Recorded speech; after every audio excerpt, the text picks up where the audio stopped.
Joining us is Adam Pascale, Chief Scientist at the Seismology Research Centre. Hello, thanks for joining us this morning. No problem at all. So yesterday would have been a pretty busy day at the centre, I take it. Absolutely, yeah. There's a lot of information to absorb and distribute, and it's one of the largest earthquakes ever, so it's pretty important.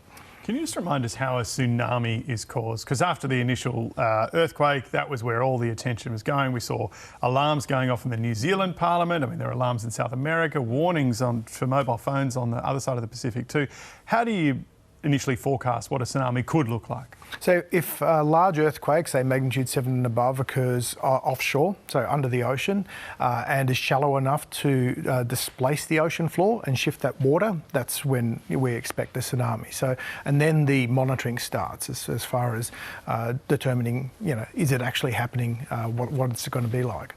So in terms of monitoring, is that like ocean buoys? Is it physically looking at some of the waves coming to the closest bits of land? How do you try to work out? Because some of the fears were for places a long way away, like Ecuador. Yes, I mean the initial modelling is the computer modelling based on the magnitude and the location, but then they start monitoring tide gauges, and there are deep sea buoys as well that are monitoring specifically for tsunami passing overhead.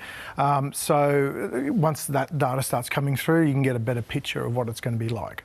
And the fear isn't just for that initial wave that comes to shore, is it? It can go on for quite some time. It can. It depends on what the ocean floor is like as well.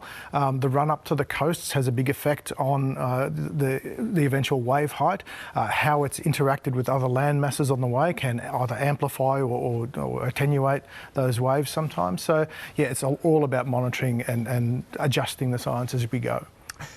How high is the chance of a tsunami in Australia? I mean, there were no warnings issued here yesterday. It's not something we typically worry about because we know that we don't get that many earthquakes here, but the risk's still there, right? It is. So from this earthquake, we're quite protected because there's a lot of land masses to our north that will have absorbed that energy, but we can potentially get them from the earthquakes to the south and from New Zealand. So large earthquakes down at Macquarie Island or from the west coast of New Zealand can impact and have impacted Australia in the past in minor ways.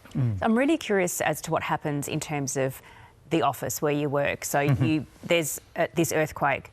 What happens then? Is it all hands on deck? Is it what are you physically doing? Are you sending out the alerts? Are you monitoring? How does that all work? So we're operating a network of seismographs in Southeast Australia, and they all lit up as soon as the energy waves come through. But that can take many minutes. So I think the earthquake waves, the energy waves took about 12 minutes to get to Australia. So once we see that on our systems, we can see it all.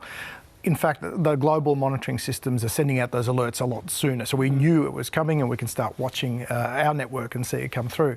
And then it's a matter of sort of understanding the dynamics of what's happening. The magnitude's being revised continuously. I think it started in the low 8s and then went up. So all of that evolves very quickly. So you've got to keep across it all. When you have an earthquake that is so big as this one, even if you're getting smaller aftershocks, they're still really substantial, right? I mean, what is the risk now in the coming days and weeks of a really big aftershock causing another wave of tsunami warnings? So often with a sequence, you will have a large aftershock that might be up to a magnitude unit smaller than the original. So you could get a magnitude 7.8 aftershock, and that is sort of higher, more likely in the short term. And then as time goes on, that likelihood reduces. The chance of there being another of similar magnitude, we've never seen another of this sort of magnitude following it, but we have had magnitude 8 earthquakes have magnitude 8 aftershocks in the past. So in some cases in days, sometimes within months. So it's a heightened awareness of what could potentially happen in the area.